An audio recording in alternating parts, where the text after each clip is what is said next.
যদি প্রতিযোগিতা করতে পারো, দেখবা তোমার ঘরের মধ্যে শান্তি, তোমার পরিবারের মধ্যে শান্তি, তোমার স্ত্রীর মধ্যে শান্তি, তোমার সন্তান তোমার কথা শুনবে, তোমার মা তোমার কথা শুনবে, তোমার ভাই তোমার কথা শুনবে। যদি তুমি আল্লাহ এবং আল্লাহর রাসূলের হুকুম অনুযায়ী চলতে পারো, দেখবা ওই ঘরের মধ্যে আল্লাহ পাক রব্বুল আলামিন শান্তি ঢুকিয়ে দিন। সুবহানাল্লাহ।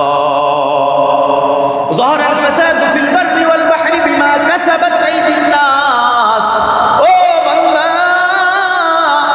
শুনে নাও, এই কারণে তোমার হাতের দ্বারা কামাই, তোমার ঘরের মধ্যে শান্তি থাকে না, তোমার বিবি তোমার কথা শুনে না, তোমার সন্তান তোমার ঘরের কথা শুনে না, তোমার ঘরের মধ্যে একটার পর একটা মুসিবত লেগে থাকে, রোগ শোক লেগে থাকে।